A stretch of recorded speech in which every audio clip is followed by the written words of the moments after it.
What's going on, everyone? Welcome to Status Update number 5, one for the thumb.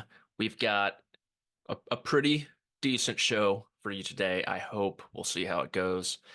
Truthfully, I was away from the laptop, from the screens yesterday, had a rare Sunday off, took advantage of it, played some golf, made a couple birdies out there myself. No big deal. And I'm getting caught up this morning on everything that happened, what didn't happen as well in the golf world. But you look at the week in total, and it seems like ages ago some of this shit just happened. But we got to talk about Jordan Spieth. We got to talk about the Strategic Sports Group, Colin Morikawa, Rory McIlroy again, Joaquin the Dream Neiman, Wyndham Clark, LIV Golf, PGA Tour. It's a hoozy, it's a woozy. There's a lot going on. And I'm doing this Monday morning early, flying out to Phoenix tomorrow, Tuesday through Friday. If you are there, please give the boy a holler. A lot of bachelor parties, a lot of white dudes, a lot of unoriginal. It's gonna be fun. I'm looking forward to it. Give me a holler if you are out there. I'm bringing the rain with me Tuesday through Friday. It looks like it's going to be 60 degrees and rainy. You're welcome to my friends in the desert. But like I said, I think we have to start with the biggest news. I didn't even mention Netflix as well, but the biggest news is that the PGA Tour has its guy. They found their guy. Arthur Blank, Steve Cohen, Fenway Sports Group, they're coming home. Strategic Sports Group, PGA Tour, they come to terms on an investment deal up to $3 billion. It's going to originally be one and a half. Players are going to access that through equity in the Enterprise Starship, which is interesting. Based on my understanding, the equity classes, there's four of them. You got common stock, think run-of-the-mill PGA Tour player. I think up to 190 players are going to have access to that. So that's the bulk, right? About 150 of them, they're going to get common stock. You have preferred stock, which is your Rory McIlroys, your Colin Morikawas, your Jordan Spieths, your Justin Thomases, the big guys, the big names. I think that's around top 36, I think, which is an odd number. I could be wrong on that. Please do not quote me. You have your future stock, which is for the up and coming guys, right? Like a Gordon Sargent, perhaps. Someone who's not yet on the PGA Tour, but he's coming. He's going to want a piece of the pie. Could he be the next Tiger Woods? Probably not, but there's a chance. Probably not. And then there's your, I guess, champion stock is what I'm going to call it. This is for the Tiger Woodses. This is for the players who made the PGA Tour what it was. Jack Nicklaus, Arnold Palmer Foundation, things like that. Phil probably should get some of this. Phil Mickelson, he probably should get some of this. He's not, but he should. Granted, he's the reason why this is even happening. But I think it's safe to say he's not going to be getting any of this. And I think the knee-jerk reaction from this announcement that the SSG and the PGA, the alphabet soup, is coming together is we're missing another acronym. PIF. We're missing the Public Investment Fund of Saudi Arabia. And the way I see this is you have the SSG, billionaires, sports titans, Blank, Cohen, Wick, whatever, Grausbeck of the Celtics. So many of them. Brewers are involved. The way they view the PGA Tour right now is as a distressed asset. The PGA Tour is losing its assets. World number three, John Rahm, gone. Terrell Hatton, gone. Dustin Johnson, gone. Cam Smith, Joaquin Neiman, Brooks Koepka, Bryson DeChambeau, Patrick Reed, Phil Mickelson. The list goes on. They are losing assets. Those players are assets. And as a private equity firm, the easiest way to create value in a distressed asset quickly is change the leadership. Put in someone competent. I understand from the announcement, Jay Monahan will be the CEO of the PGA Tour Enterprises, but I'm keen to see how long that will last. Because if you're the SSG and these guys want to return on their money, absolutely, they're not doing this as a toy. Yes, they have sports teams, and now they have a piece of a sports league, which is fun. Good for them. I love when rich people get richer. But you need to make a return. You need to add value. And one of the easiest ways to add value to a distressed asset early is a regime change. And so I do believe that will be coming. And I do believe eventually, I've always been very optimistic about the three parties coming together, the SSG, the PIF, and the PGA Tour. I think eventually they will all come together because I think the SSG is willing to, one, take a few hits in the short term because they realize the PIF's long-term game, which is to come together to gain acceptance from the West. I don't want to get all political about it, even though this is a political show. But if you're just thinking it's them wanting to create a golf league, you're sleeping under a rock, right? And so I think down the line, we'll see all the parties come together, despite what some have said, which we will get to. And I think the SSG has an interesting future with the PGA Tour enterprise. Yes, these guys have been super successful. To be fair, I could have been super successful owning a sports team. It's not hard. These things only go up. There's a finite amount of them. Look at Dan Snyder. Look at David Tepper. It's not, the hardest thing in the world to add value to a sports team. All of them together, I think they'll do great. I know some people are probably indifferent about it all, maybe even pessimistic. But I think the real thing will be getting all the players to buy in, which technically they have with the equity. And I think that's kind of goes to what some of the guys said. And you have Jordan Spieth in front of the media at the AT&T Pebble Beach Pro-Am saying, we don't really need the PIF. We feel like we've got our guys. We should be okay. And I do not necessarily agree with it. He said the one benefit would be unification, which I totally agree. And he talked about how, fans want unity. Buddy, if you unify the golf world, your PGA Tour enterprises, your equity, whatever it may be, Spieth is in the preferred class, would skyrocket. Obviously, you have to realize that, which I have no idea what that looks like. Is there a marketplace? Can I buy in? Someone asked him if they're going to go public ever. He said no. Maybe not. We'll see. But you do need the public investment fund in this deal eventually. It doesn't seem like it's going to happen soon. I know the PGA Tour said out loud that they're continuing negotiations with the PIF. Behind closed doors, they're pretty far away from what I have heard. And here's the deal. Everyone brings something to the table. PGA Tour, you have legacy, you have infrastructure, you have historic courses, Pebble Beach, Riviera, Bay Hill. You have a built up infrastructure with North America, within North America. You have the TV contracts.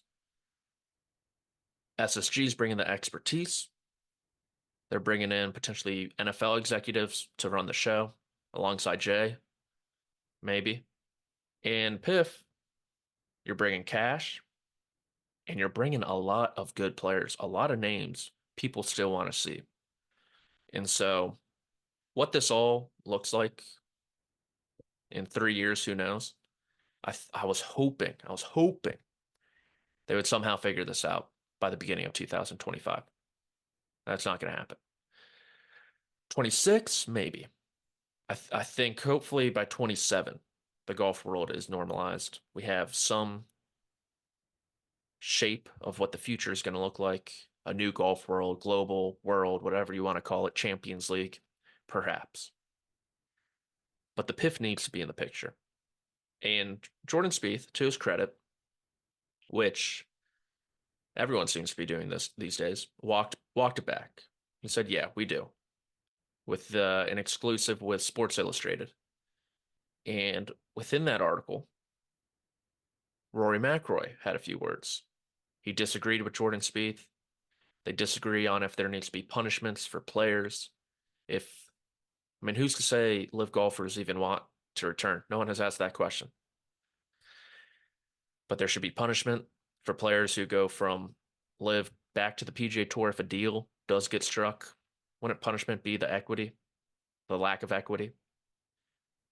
And Rory also said that he removed himself from the group chat with all the big players. They have one big group chat, I guess. And Rory McIlroy removed himself from it.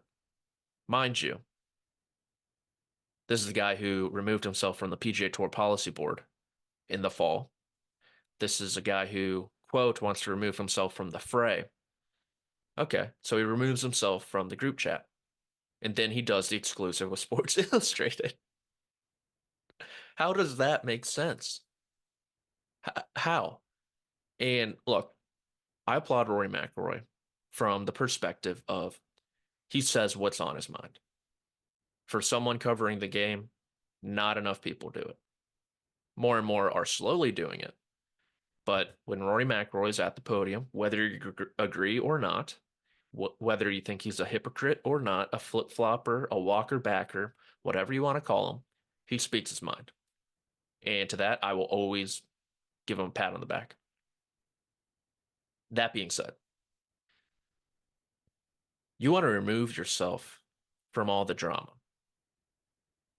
You don't do that by saying LIV players should come back without punishment. You don't do that by removing yourself without saying anything to anyone from a big group chat. You don't do that by having a 1 hour phone call with Jordan Spieth to discuss your opinions on the matter.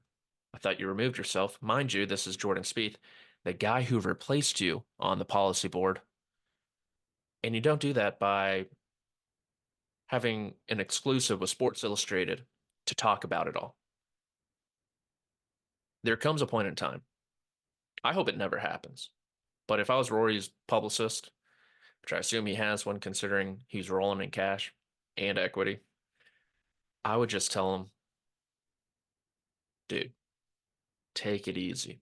Focus on golf. You fought this war the past couple 2 years. You don't need to do it anymore. Focus on yourself. You're moving to London. You might have already moved to London. I unfortunately don't know whether he has or has not yet. I don't follow his movements. Just sit back. You don't need to do this. You don't need to do this. I don't think it's going to happen, which is great for me.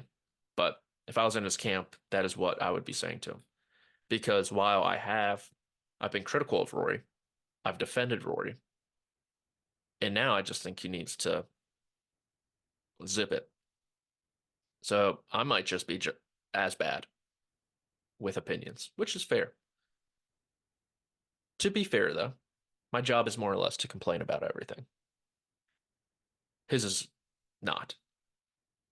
Colin Morikawa also spoke to the media.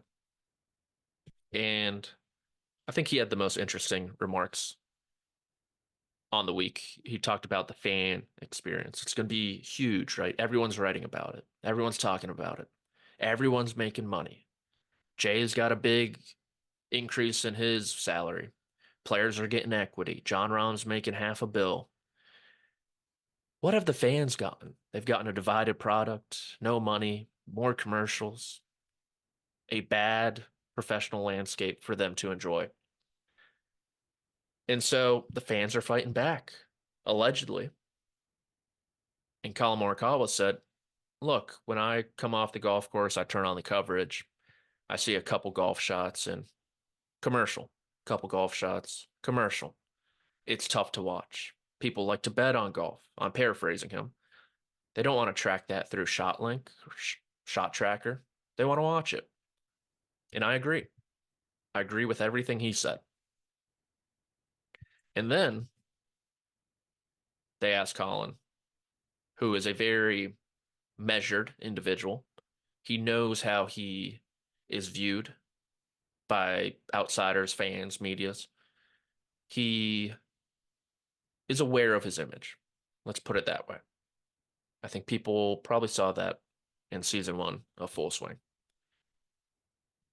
They asked, "Hey, would you be willing to be mic'd up during the entire round?" I said no. There's some stuff that's supposed to be only for my caddy and myself. It's only supposed to be between us. But I think what Colin's missing here is you look at NFL mic'd up, cussing, all that. These guys realize it's part of the game.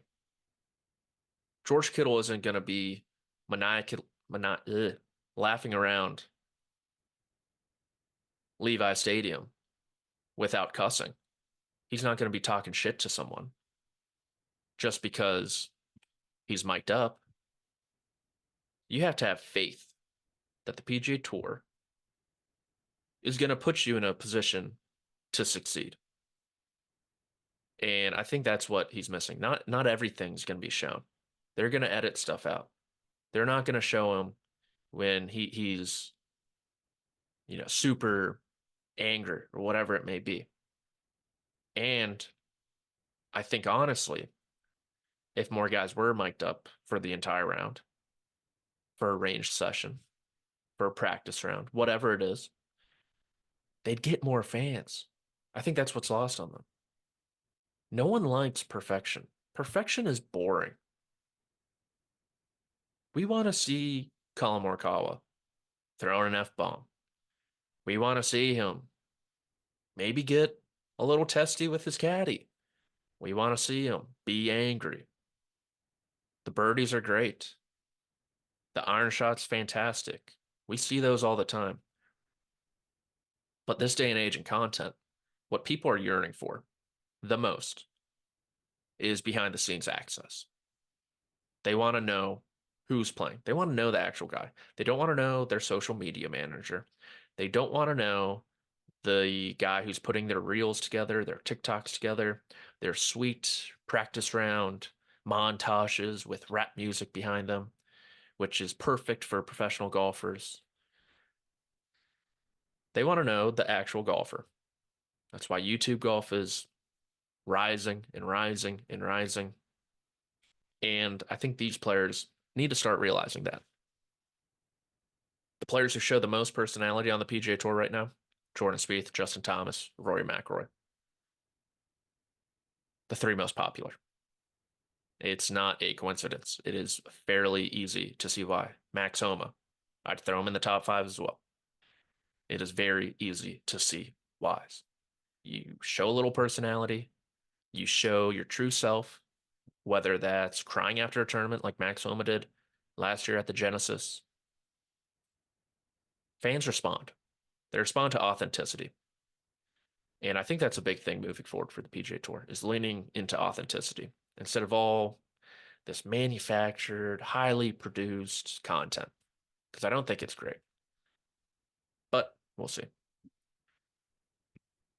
We got to talk about the one tournament that played more than 54 holes this weekend. Bet you didn't see that coming. We got to talk about LIV Golf. It was a home run. I unfortunately did not watch the final round. I watched the first two rounds. Like I said, I was off yesterday. I didn't watch the final round. Saw some of the highlights. Joaquin the Dream Neiman, winner in a playoff over Sergio Garcia. 4 holes in the dark at LIV Golf, Mayakoba. And we discussed this last week, where this is LIV Golf's third season. The first 2 seasons, when they looked at the PGA Tour schedule, they figured, let's go against the lesser PGA Tour events. John Deere Classic, 3M Open, those type of events. The Texas Open, non-signature, Byron Nelson. We could probably poach a lot of the viewers that say, hey, we're kind of the signature event this week. This year, they did a complete 180. They're going up against them. They're going up against the big events. And I'm going to tell you why. So there's 8 signature events on the PGA Tour calendar this year. 4 of them overlap with LIV Golf events. Last week, Pebble Beach Pro-Am and LIV Golf Mayakoba. You can throw in a 5th instance if you want this upcoming week. LIV Golf Las Vegas, WM Phoenix Open. Travelers is another one week after the US Open. And I think there's one more, maybe Wells Fargo, the week before the PGA Championship. I think that's right. And here's why. CW and NBC and CBS are fairly close to each other on the television guide. People are going to watch golf during the big weeks on the PGA Tour. Pebble Beach Pro, Wells Fargo, Quail Hollow, Pebble Beach, these big tournaments at big, well-known golf courses. So instead of trying to avoid those from LIV's perspective, what if we got some residual from those? And what if some weeks when the PGA Tour has some weather issues, which it seems to always have, think about it, Pebble Beach Pro-Am's delayed every single year. The Memorial, I swear there's a rain delay every single year. What if we go up against them, get some residual viewership, and you know what? When lightning does strike in our favor, we have a tournament like we did on Sunday, where someone wanted to watch golf on Sunday, they're watching LIV Golf. And it worked out where you got Neiman, Sergio, John Rahm, Brooks Koepka, Cameron Smith, Dustin Johnson, all on the first page of the leaderboard. And it's really smart that they finally figured this out because that is the way they should be doing it. You look at some of the PGA Tour leaderboards to begin the year, obviously not fantastic from a name perspective, story perspective, maybe a different story. But from the name perspective, if you tell my old man, hey, you can watch John Rahm go against Brooks Koepka on one channel at Las Vegas Country Club, or you can watch Wyndham Clark go against Matthew Pavon on the next one. I know Wyndham Clark. We'll talk about him. But he doesn't really hold a candle to Brooks Koepka and John Rahm. 7 major championships between them. PGA and Masters reigning champion. It's a tough comparison, and it's very smart what LIV did.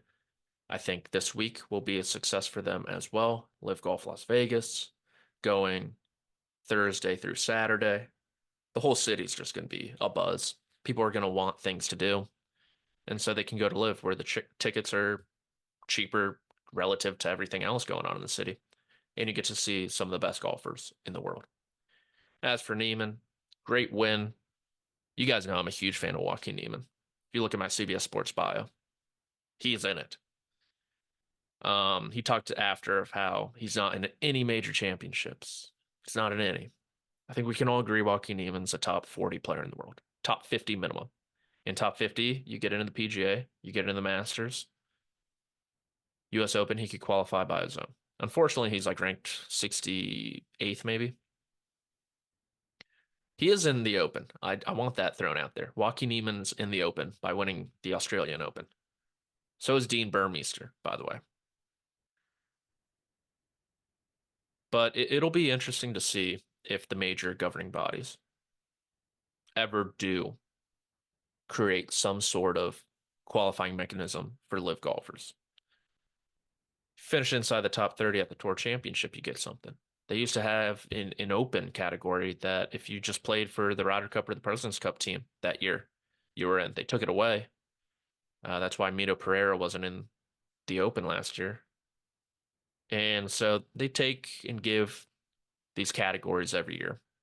And maybe top 4 season end from LIV. I've been saying something along those lines probably since mid last year. It was unfair that Taylor Gooch didn't get into any majors, the US Open especially. But I think eventually there will be some sort of top 3 from LIV get into the Masters, something like that. It is tricky where in a perfect world, you would handpick your live guys, right? You'd pick, I want Joaquin Niemann. I want Abraham Answer, perhaps. These good players who aren't in majors. Patrick Reed's 5-year exemption from his 2018 Masters win is coming up. It's over. He's in the Masters. He's not in anything else. We'd like him in the majors, though, right? I think we can all agree on that. So maybe down the line, who fucking knows these days? We do have to talk about a recent major winner who I kind of just bashed. Not really, but a little bit. Wyndham Clark. Wyndham Clark is a nut job. He wins the Pebble Beach Pro-Am, 54-hole finish, shoots a course record, 12 under 60 with a bogey on Saturday to beat Ludwig Oberg by one. It is his third victory since it's spring, third victory overall. Look at his wins. Wells Fargo Championship, signature event, Quail Hollow Golf Club. It's a pretty good first one. US Open, Los Angeles Country Club. That's pretty good too. Pebble Beach Pro-Am, Pebble Beach Golf Links. I'm not sure you could handpick a better 3 courses to pick off your first 3 career victories. And maybe we should have seen this coming because Quail Hollow has a way of identifying fantastic winners. Rory McIlroy, Max Homa, Ricky Fowler, Anthony Kim. That golf course is a big time lead indicator of guys who will win on the PGA Tour. And for Wyndham, he's always had the talent. His iron play has taken a massive leap. I will give him that. He talks about the mental side a ton. And I think what I like the most about him is his ability to get it done when he is in the mix. This is a weird tournament. Who knows if he would have closed on Sunday? He had a 1-stroke lead over Ludwig, Scotty Scheffler, Justin Thomas, Jason Day, all within like 3 or 4. It could have gotten weird, especially with the weather. But closing's a big deal. And he came close at the Bermuda Championship, I think in 2020. He lost to Brian Gay. And he's battled back, revamped his mental side, revamped his iron game. Massively long off the tee. Has always been a really good putter. And he's a beast. The next part of this is going to be consistency because you look at his finishes between Wells Fargo and this win. He has 3 wins. That's great. Played well at Memorial as well. Outside that, he hasn't really done jack shit. And so for Wyndham Clark, I think if he wants to become start of the week number 10 in the world, he's probably up to like 7, I'd have to guess. 7. If he wants to become top 5 player in the world, I know the OWGR is skewed. It's not true. Fugazi, it's a Whoozy, it's a Wazi. I agree. But if he does want to become a top 5 player in the world, consistency is what will get him there. And that's something to keep an eye on. One last update. This is a personal one. Like I said, I'll be out at the WM Phoenix Open Tuesday through Friday. Tuesday, I should be on the grounds probably noon until dinner time. Wednesday is going to be tough. I'm talking to some key executives, talking to the CEO of WM, whole C-suite pretty much, talking to some brand collaborators as well, some partners, which I'm very excited for. Tournament director to the Thunderbirds.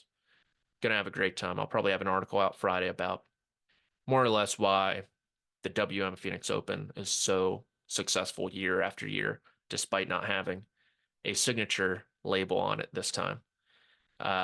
Thursday morning, I will be taking a tour with the grounds crew, actually, as they get the course ready. 5 a.m. It's going to be up super early. It's going to be rainy. It's going to be cold. But you got to give some applause to the guys behind the scene. I'm excited to see the operations. Friday, I'll be at the course all day. Not a lot of obligations. So I'm excited for that. If you're there, say hello. Give me a ring. Tweet at me. DM me. I'll be at the Honda Classic, the artist formerly known as the Honda Classic. The artist formerly known as the Palm Beach Classic as well. Highly historic. The Cognizant Classic now. I had a vamp, so I got the name. I'll be out there towards the end of February as well. Just Monday and Tuesday that week. But if you're there, also say hello. We'll talk about that later. Also, I'll be at the Delray Open for tennis. I'm everywhere. Delray's for a fan, as a fan. Um, that's all we got. I think we touched on near everything. I probably forgot some stuff like Netflix season 2, Full Swing's coming out. Great. Looking forward to it. I'll watch it like everyone else. I'll think some episodes are good. I'll think some episodes are bad, and we'll move on with our lives. Lewis Hamilton went to Ferrari too. A little F1 news. I covered it all. All right. For producer Pat, thank you very much. You were a huge help. Intern Rick, I don't know if you're going to get class credit for today's episode. Dude, it wasn't your best effort. I am Patrick. This was Status Update. We'll see you next time.